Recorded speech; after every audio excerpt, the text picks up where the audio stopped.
ಶಿವಕುಮಾರ್ ಅವ್ರ ಮಾತನ್ನ ಜನನೇ ಕೆಳಗಿಳಿಸೋದು ಜನನೇ ಮೇಲಕ್ಕೆ ಏರ್ಸೋದು ಜನನೇ. ಎಸ್, ಇದು ಒಪ್ಕೊಳೋಂಥ ಮಾತೆ ಡಿ ಕೆ ಶಿವಕುಮಾರ್ ಅವರೇ. ಡಿ ಕೆ ಶಿವಕುಮಾರ್ ಅವ್ರು ಹೇಳ್ತಾರೆ 2028ಕ್ಕೆ ಮುಖ್ಯಮಂತ್ರಿ ಅಂತ. 2.5 ವರ್ಷಕ್ಕೆ ಶುರುವಾಗಿದೆ ಕಾಂಗ್ರೆಸ್ನಲ್ಲಿ ಅಲ್ಲೋಲ ಕಲ್ಲೋಲ. ಖರ್ಗೆ ಒಂದ್ ಕಡೆ ಬರ್ತಾರಂತೆ, ಅಕ್ಟೋಬರ್ನಲ್ಲಿ ಖರ್ಗೆ ರಾಜ್ಯ ರಾಜಕಾರಣಕ್ಕೆ ಮರಳುತ್ತಾರೆ ಅಂತ ಗೊತ್ತಿರಲಿ. ಎಐಸಿಸಿನಲ್ಲಿ ಹಲವು ಬದಲಾವಣೆಗಳಿಗೆ ಎಐಸಿಸಿ ಈಗ ಮುಂದಾಗ್ತಾ ಇದೆ. ರಾಜ್ಯದಲ್ಲಿ ಸುದ್ದಿಯಲ್ಲಿಲ್ಲದೆ ಇರಬಹುದು, ಆದರೆ ರಾಷ್ಟ್ರೀಯ ಕಾಂಗ್ರೆಸ್ನಲ್ಲಿ ಹಲವು ಬದಲಾವಣೆಗಳ ಲೆಕ್ಕಾಚಾರ. ಯಾಕೆ ಎಐಸಿಸಿನಲ್ಲಿ ಪ್ರಮುಖ ಹುದ್ದೆನಲ್ಲಿರುವ ವೇಣುಗೋಪಾಲ್ ಅವ್ರನ್ನ ಕೇರಳ ಎಲೆಕ್ಷನ್ ಕಳಿಸ್ತಾ ಇಲ್ವಾ? ಖರ್ಗೆ ಅವ್ರು ಬಂದ್ರೆ ಆಶ್ಚರ್ಯ ಏನಿದೆ? ಖರ್ಗೆ ಅವರು ರಾಜ್ಯ ರಾಜಕಾರಣಕ್ಕೆ ಮರಳಿದ್ರೆ ಆಶ್ಚರ್ಯ ಏನಿದೆ? ಒಂದ್ ಕಡೆ ರಾಜಣ್ಣ ಅವ್ರ ಸ್ಟೇಟ್ಮೆಂಟ್ ಕೂಡ ಬಹಳ ಕಾಮದಲ್ಲಿತ್ತ, ಫುಲ್ ಸ್ಟಾಪ್ ಅಲ್ಲಿತ್ತ, ಕ್ವಶನ್ ಮಾರ್ಕ್ ಅಲ್ಲಿತ್ತ, ಉದ್ಗಾರ ಆದ್ರ ಯಾವುದು ಗೊತ್ತೇ ಆಗ್ಲಿಲ್ಲ. ಆ ಥರದ ಹೇಳಿಕೆಗಳನ್ನ ರಾಜಣ್ಣ ಅವ್ರು ಕೊಟ್ಬಿಟ್ರು. ಎಲ್ಲೋ ಒಂದ್ ಕಡೆ ಒಂದು ಪಕ್ಷ ಅಧಿಕಾರಕ್ಕೆ ಬರಬೇಕಾದ್ರೆ ಯಾವ ಒಬ್ಬ ನಾಯಕ ಕಾರಣ ಆಗಲ್ಲ. ಸರ್ಕಾರ ಅಧಿಕಾರಕ್ಕೆ ಬರಬೇಕಾದ್ರೆ ನಾನು ಹೇಳೋದಾದ್ರೆ ಹಲವು ಜಾತಿ ನಾಯಕರ, ಒಕ್ಕಲಿಗರಿಂದ ಒಬ್ಬ ನಾಯಕರು, ಇಬ್ಬರು ನಾಯಕರುಗಳು ರಾಜ್ಯ ಪ್ರವಾಸವನ್ನ ಮಾಡ್ತಾರೆ. ಎಲ್ಲಿ ಒಕ್ಕಲಿಗರ ಪ್ರಾಬಲ್ಯ ಇದೆ ಅಲ್ಲಿ ಪ್ರವಾಸವನ್ನ ಮಾಡ್ತಾರೆ. ವೋಟ್ ಬ್ಯಾಂಕನ್ನು ತಮ್ಮತ್ತ ಸೆಳೆಯೋದಕ್ಕೆ ಪ್ರಯತ್ನ ಪಡ್ತಾರೆ. ತದನಂತರದಲ್ಲಿ ಲಿಂಗಾಯತ ಪ್ರಭಾವಿ ಕ್ಷೇತ್ರಗಳು ಯಾವುದಿದೆ ರಾಜ್ಯದಲ್ಲಿ, ಉತ್ತರ ಕರ್ನಾಟಕ ಭಾಗದಲ್ಲಿ ಅಲ್ಲಿ ಹಲವಷ್ಟು ಲಿಂಗಾಯತ ಪ್ರಮುಖ ಹಿರಿಯ ನಾಯಕರುಗಳೇನಿರ್ತಾರೆ ಅವ್ರು ಕೆಲಸ ಮಾಡ್ತಾರೆ. ಅದಾದ ನಂತರದಲ್ಲಿ ಹಿಂದುಳಿದ ವರ್ಗಗಳ ಜಾತಿಗೆ ಸೇರಿದಂಥವರು, ಮತ್ತೊಬ್ಬರು ಅಹಿಂದ ನಾಯಕರು, ವಿಶೇಷವಾಗಿ ದಲಿತರ ಪರವಾಗಿ ಹಲವಾರು ನಾಯಕರುಗಳು ರಾಜ್ಯ ಪ್ರವಾಸ ಮಾಡ್ತಾರೆ. ಡಿ ಕೆ ಶಿವಕುಮಾರ್ ಒಬ್ಬರೇ ಹೋಗಿ ರಾಜ್ಯ ಪ್ರವಾಸ ಮಾಡಿ ಸರ್ಕಾರ ತಂದು ಬಿಡಲ್ಲ, ಸರ್ಕಾರ ಬಂದು ಬಿಡಲ್ಲ ಅಂತ. ಅಂದರೆ ನಾನು ಹೇಳ್ತಾ ಇರೋದು ಡಿ ಕೆ ಒಬ್ಬರಿಂದ ಆಗಲ್ಲ ಅಂತ ನಾನು ಹೇಳ್ತಾ ಇಲ್ಲ. ಇವರು ಒಂದು ಪಾರ್ಟ್ ಅನ್ನೋ ರೀತಿಯಲ್ಲಿ ರಾಜಣ್ಣ ಅವರು ಹೇಳಿಕೆಗಳನ್ನು ಕೊಟ್ಟಿರುವಂಥದ್ದು, ರಾಜಣ್ಣ ಹೇಳಿರೋದನ್ನ ನಾವು ಹೇಳ್ತಾ ಇರುವಂಥದ್ದು. ಎಲ್ಲ ಒಂದು ಕಡೆ ಅದು ಸಂಖ್ಯೆಗಳು, it's a number game, magical number game. ಆ ನಂಬರ್ಗೆ ನಾವು ರೀಚ್ ಆದರೆ ಮುಖ್ಯಮಂತ್ರಿ ಯಾರಾಗಬೇಕು, ಉಪಮುಖ್ಯಮಂತ್ರಿ ಯಾರಾಗಬೇಕು ಅನ್ನೋದನ್ನ ನಮ್ಮ ಹೈಕಮಾಂಡ್ ನಿರ್ಧಾರ ಮಾಡುತ್ತೆ ಅಂತ ರಾಜಣ್ಣ ಅವರು ಹೇಳ್ತಾ ಇದ್ದಾರೆ. ಎಲ್ಲ ಒಂದು ಕಡೆ ಅದು ಅರ್ಥಪೂರ್ಣವಾದ ಮಾತು ಅಂತ ನಾನೇ ಭಾವಿಸ್ತೀನಿ. ಮತ್ತು ಡಿ ಕೆ ಅವರು ಮುಖ್ಯಮಂತ್ರಿ ಯಾಕೆ ಈ ಥರದ ಪದಗಳು, ಈ ಥರದ ಕಾರ್ಯಕ್ರಮಗಳಲ್ಲಿ ಯಾಕೆ ಈ ಥರದ ವಿಚಾರಗಳು ಚರ್ಚೆಗೆ ಬರ್ತವೆ, ಈ ಥರದ ಒಂದು ಮಾತುಗಳು ಮುನ್ನೆಲೆಗೆ ಬರ್ತವೆ, ಅದಕ್ಕೆ ಹೇಳಿಕೆಗಳು, ಪ್ರತಿ ಹೇಳಿಕೆಗಳು ಯಾಕೆ ಅಂದಾಗ ಮುಖ್ಯಮಂತ್ರಿ ಬದಲಾವಣೆಗೆ ರಾಜ್ಯ ಸರ್ಕಾರ ಅಧಿಕಾರಕ್ಕೆ ಬರಬೇಕಾದ್ರೆ ರಾಹುಲ್ ಗಾಂಧಿ ಅವ್ರ ಮನೆಯಲ್ಲಿ ಒಂದ್ ಕಡೆ ಡಿ ಕೆ ಶಿವಕುಮಾರ್, ಒಂದ್ ಕಡೆ ಸಿದ್ದರಾಮಯ್ಯನವರಂತೆ, ಇವರುಗಳ ಮಧ್ಯೆ ಒಂದು ಒಪ್ಪಂದ ಆಯ್ತಂತೆ. ಒಪ್ಪಂದ ಮಾಡಿಸಿದ ನಾಯಕ ಒಬ್ಬರಂತೆ. ಸೊ ಅದರಲ್ಲಿ 2.5 ವರ್ಷ ಮುಖ್ಯಮಂತ್ರಿಯಾಗಿ ಸಿದ್ದರಾಮಯ್ಯನವರು ಆಡಳಿತವನ್ನ, ರಾಜ್ಯ ಸರ್ಕಾರವನ್ನ ನಡೆಸಲಿ ಕರ್ನಾಟಕದಲ್ಲಿ. ಅದಾದ್ಮೇಲೆ 2.5 ವರ್ಷಕ್ಕೆ ಡಿ ಕೆ ಶಿವಕುಮಾರ್ ಅವ್ರನ್ನ ಮುಖ್ಯಮಂತ್ರಿ ಮಾಡ್ತೀವಿ ಅನ್ನೋ ಆಂತರಿಕ ಒಪ್ಪಂದವಾಗಿದೆಯಂತೆ. ಈ ಒಪ್ಪಂದಕ್ಕೆ ಡಿ ಕೆ ಶಿವಕುಮಾರ್ ಅವರು ಈಗ ಮುಖ್ಯಮಂತ್ರಿ ಆಗಬೇಕು ಅನ್ನುವಂಥ ಹಗ್ಗ ಜಗ್ಗಾಟಗಳು ನಡೀತಾನೆ ಇದೆ. ಡಿ ಕೆ ಶಿವಕುಮಾರ್ ಅವರು ರಾಹುಲ್ ಗಾಂಧಿನ ಹೋಗಿ ಭೇಟಿ ಮಾಡ್ಕೊಂಬಂದಿರ್ಬೋದು, ಸಿದ್ದರಾಮಯ್ಯನವ್ರು ಹೋಗಿ ಭೇಟಿ ಮಾಡ್ಕೊಂಬಂದಿರ್ಬೋದು. ಇದು ಹೊರಗಡೆ ಬರದೇ ಇರುವಂಥ ವಿಚಾರ ಅಲ್ಲ, ಹೊರಗಡೆ ಗೊತ್ತಾಗದೇ ಇರುವಂಥ ವಿಚಾರ ಅಲ್ಲ. ಯಾಕೆ ಅಂದರೆ ಭಾಳ ಓಪನ್ ಅಪ್ ಆಗಿ ಮಾತಾಡ್ತಾ ಇದ್ದಾರೆ. ಮುಖ್ಯಮಂತ್ರಿ ಅವರು ಹೇಳ್ತಾ ಇದ್ರು, ದೇವರಾಜ ಅರಸು ಸಾಲಿನ ನಾಯಕರಾಗಿ ನಾನು ಕೂಡ ಒಂದು ಅವಕಾಶವನ್ನು ನನಗೂ ಕೂಡ ಮಾಡಿಕೊಡಿ, ಹಿಂದುಳಿದ ವರ್ಗಗಳ ಪರವಾಗಿ ಮತ್ತು ಅಹಿಂದ ವರ್ಗದ ಪರವಾಗಿ ಕೆಲಸ ಮಾಡಿದ್ದೀನಿ, ಎಲ್ಲ ಜಾತಿಗಳನ್ನು ಒಟ್ಟಾರೆ ತಗೊಂಡೋಗಿ ನಾನು ಕೆಲಸ ಮಾಡಿದ್ದೀನಿ ಅನ್ನುವಂಥ ತಮ್ಮ ಸಮರ್ಥನಾ ಸರ್ಟಿಫಿಕೇಟನ್ನು ಸಿದ್ದರಾಮಯ್ಯನವರೇ ತಗೊಂಡೋಗಿ ಪ್ರೆಸೆಂಟ್ ಮಾಡಿದ್ದಾರೆ ಹೈಕಮಾಂಡ್ ಮುಂದೆ. ಇದು ಎಲ್ಲರಿಗೂ ಗೊತ್ತಿರುವಂಥ ವಿಚಾರ.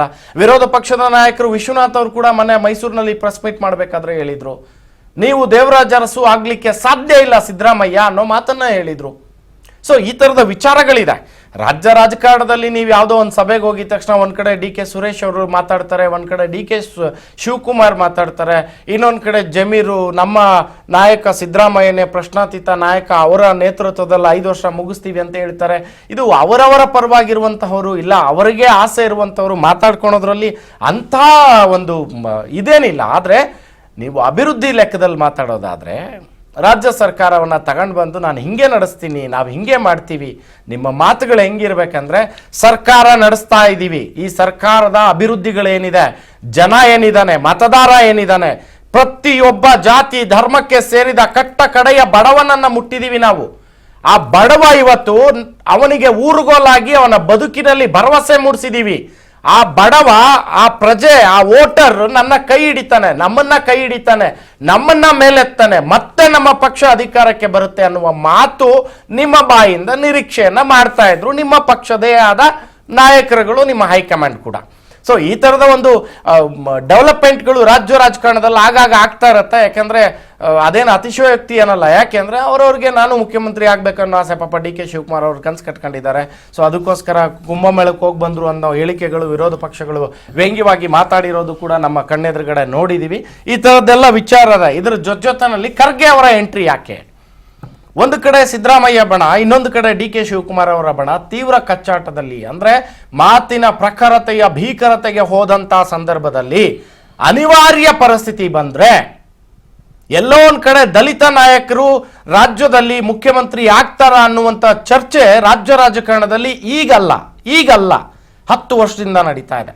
ಅವತ್ತು ಡಾಕ್ಟರ್ ಜಿ ಪರಮೇಶ್ವರ್ ಅವರು ಕೆಪಿಸಿಸಿ ಅಧ್ಯಕ್ಷರಾಗಿದ್ದಂಥ ಸಂದರ್ಭದಲ್ಲಿ, ಸರ್ಕಾರ ಬಂದಂಥ ಸಂದರ್ಭದಲ್ಲಿ, ಕಾಂಗ್ರೆಸ್ ಸರ್ಕಾರ ರಚನೆ ಆಗಿದ್ದಂಥ ಸಂದರ್ಭದಲ್ಲಿ ದಲಿತ ಮುಖ್ಯಮಂತ್ರಿಯ ಕೂಗು ಪ್ರಸ್ತುತ ಇತ್ತು.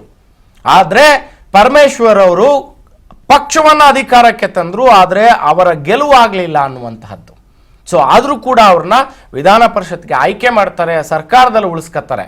ಅದು ಆಮೇಲೆ. ಬಟ್ ಎಲ್ಲೋ ಒಂದು ಕಡೆ ವಿಚಾರಕ್ಕೆ ಬರೋದಾದ್ರೆ, ಅಧಿಕಾರಕ್ಕೆ ಬರೋದಾದ್ರೆ ಸಿದ್ದರಾಮಯ್ಯ ವರ್ಸಸ್ ಡಿ ಕೆ ಆಗಿ ಕಾಂಗ್ರೆಸ್ಗೆ ಎಫೆಕ್ಟ್ ಆಗುತ್ತೆ ಅನ್ನೋ ಸಂದರ್ಭದಲ್ಲಿ ಹೈಕಮಾಂಡ್ ಈ ತರದ ಒಂದು ಜಾಣ ನಿರ್ಧಾರವನ್ನ ತೆಗೆದುಕೊಂಡು ಬರಬಹುದಾ ಅಂತ. ಯಾಕೆಂದ್ರೆ ದಲಿತ ನಾಯಕ ಅನ್ನುವಂತಹದ್ದು, ದಲಿತರನ್ನ ಮುಖ್ಯಮಂತ್ರಿ ಮಾಡಬೇಕನ್ನುವಂಥ ವಿಚಾರ ಕಾಂಗ್ರೆಸ್ನಲ್ಲಿ ಮುಂಚೂಣಿನಲ್ಲಿರುವಂತಹ ವಿಚಾರ. ಸತೀಶ್ ಜಾರಕಿಹೊಳಿ ಅವರಿಗೆ ಕೆಪಿಸಿಸಿ ಅಧ್ಯಕ್ಷ ಪಟ್ಟವನ್ನು ಬಿಟ್ಕೊಡ್ತಾರ ಅನ್ನುವಂಥ ಮಾತು, ಸತೀಶ್ ಜಾರಕಿಹೊಳಿ ಕೆಪಿಸಿಸಿ ಪ್ರೆಸಿಡೆಂಟ್ ಆಗ್ತಾರೆ ಅನ್ನುವಂಥ ಮಾತು, ಸಿದ್ದರಾಮಯ್ಯ ಬಣ ಪ್ರೊಜೆಕ್ಟ್ ಮಾಡ್ತಾ ಇದೆ ಅನ್ನುವಂಥ ಮಾತು, ಡಿ ಕೆ ಶಿವಕುಮಾರ್ ಕೈಲಿರುವ ಅಧಿಕಾರವನ್ನ ನಾವು ತೆಗೆದುಕೊಂಡು ಬಿಟ್ರೆ ಡಿ ಕೆ ಶಿವಕುಮಾರ್ ಕಂಟ್ರೋಲ್ ಹೋಗ್ಬಿಡುತ್ತೆ ಅನ್ನುವಂಥ ಚರ್ಚೆಗಳು ಬ್ಯಾಕ್ ಗ್ರೌಂಡ್ ಅಲ್ಲಿ ಆಗಿದ್ದು. ಯಾಕೆ? ಸತೀಶ್ ಜಾರಕಿಹೊಳಿ ಕೂಡ ಹಿಂದುಳಿದ ವರ್ಗಗಳು, ಬ್ಯಾಕ್ವರ್ಡ್ ಕಮಿಟಿ, ಹಿಂದುಳಿದ ವರ್ಗಗಳ ಧ್ವನಿಯಾಗಿ ನಿಲ್ತಾರೆ ಅನ್ನುವಂತಹದ್ದು. ಹೀಗೆ 10 ಪ್ರಶ್ನೆಗಳು ಕೂಡ ಆಗಾಗ ಮುಂಚೂಣಿಗೆ ಬರ್ತಾ ಇದೆ. ಆದ್ರೆ ದಲಿತ ಖರ್ಗೆ ಅವ್ರು ಯಾಕೆ ರಾಜ್ಯ ರಾಜಕಾರಣಕ್ಕೆ, ಸಕ್ರಿಯ ರಾಜಕಾರಣಕ್ಕೆ ಅಂದ್ರೆ ಪರಮೇಶ್ವರ್ ಅವ್ರನ್ನ ದಲಿತ ನಾಯಕ ಅನ್ನುವ ಅಂತ ಬಿಂಬಿಸ್ಲಿಕ್ಕೆ ಹೊರಟಂತ ರಾಜ್ಯದಲ್ಲಿ ಪರಮೇಶ್ವರ್ ಅವ್ರ ಮೇಲೆ ಇತ್ತೀಚೆಗೆ ಒಂದು ಇಡಿ ರೇಡ್ ಪ್ರಕರಣವನ್ನು ಏನ್ ಬಂತು, ಆ ಪ್ರಕರಣದಿಂದ ಹಲವಾರು ರೀತಿಯ ಇರುಸು ಮುರುಸುಗಳನ್ನು ಕಾಂಗ್ರೆಸ್ ಹಾಗೆ ಪರಮೇಶ್ವರ್ ಸೇರಿದಂತೆ ಹಲವು ನಾಯಕರು, ಹಲವು ಬಣಗಳ ಲೆಕ್ಕಾಚಾರದ ವಾಕ್ ಪ್ರಹಾರಗಳು ನಡೀತಾನೆ ಇತ್ತು. ಮತ್ತೆ ಕಾಂಗ್ರೆಸ್ನಲ್ಲಿ ಒಬ್ಬ ಮಹಾನ್ ನಾಯಕ ಅಂತ ಇದ್ದಾರೆ. ಆ ಮಹಾನ್ ನಾಯಕನ ವಿರುದ್ಧ ಆರೋಪಗಳ ಪಟ್ಟಿ, ಮಳೆ, ಸುರಿಮಳೆ, ಬಿರುಗಾಳಿ, ಗುಡುಗು, ಸಿಡಿಲು ಎಲ್ಲ ಬರ್ತಾ ಇರುತ್ತೆ ಆಗಾಗ. ಆ ಮಹಾನ್ ನಾಯಕ ಯಾರು ಅನ್ನುವ ವಿಚಾರ ಮಾತ್ರ ಎಲ್ಲೂ ಪ್ರಸ್ತುತವಾಗಿ ಅವರ ಹೆಸರನ್ನ ಯಾರು ಕೂಡ ಹೇಳ್ತಾ ಇಲ್ಲ. ಒಬ್ಬ ಮಹಾನ್ ನಾಯಕ ಇರುವುದು ಸಾರ್ವಜನಿಕವಾಗಿ ಚರ್ಚೆ ಆಗ್ತಾ ಇದೆ, ಮಾಧ್ಯಮಗಳಲ್ಲಿ ಚರ್ಚೆ ಆಗ್ತಾ ಇದೆ.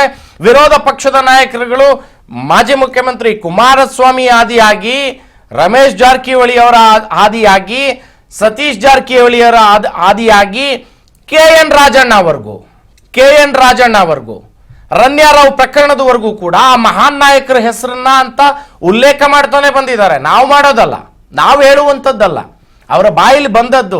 ಮಹಾನ್ ನಾಯಕರು, ಮುಖ್ಯಮಂತ್ರಿ ಕುರ್ಚಿಗೆ ಟವಲ್ ಹಾಕಿ ಕೂತವರು, ಶಾಲ್ ಹಾಕೊಂಡು ಮುಖ್ಯಮಂತ್ರಿ ಆಗಬೇಕು ಅಂತ ಕುರ್ಚಿಗೆ ಶಾಲ್ ಹಾಕೊಂಡು ಕೂತಿರೋರು, ಈ ಥರದ ಹಲವಾರು ಮಾತುಗಳು. ಅದು ಉತ್ಪ್ರೇಕ್ಷೆಗೆ ಆಡಿದ್ರು, ಇಲ್ಲ ಉದ್ದೇಶಪೂರ್ವಕವಾಗಿ ಆಡಿದ್ರು, ಇನ್ನೊಂದಕ್ಕೋ ಮತ್ತೊಂದಕ್ಕೋ ಅದು ನಮಗೆ ಗೊತ್ತಿಲ್ಲ. ಆದರೆ ಕಾಂಗ್ರೆಸ್ನಲ್ಲಿ ಮುಖ್ಯಮಂತ್ರಿ ಅನ್ನುವಂಥ ಪದವಿ ಏನಿದೆ, ಅದಕ್ಕಾಗಿ ಆಂತರಿಕವಾಗಿ ವಿಚಾರಗಳು ಅಲ್ಲಿಂದ ಇಲ್ಲೇ, ಇಲ್ಲಿಂದ ಅಲ್ಲಿ ಆಗ್ತಾ ಇರುವಂತಹದ್ದು, ಒಳಗಡೆ ಇರುವಂತಹ ಬೇಗುದಿ ಆಗಾಗ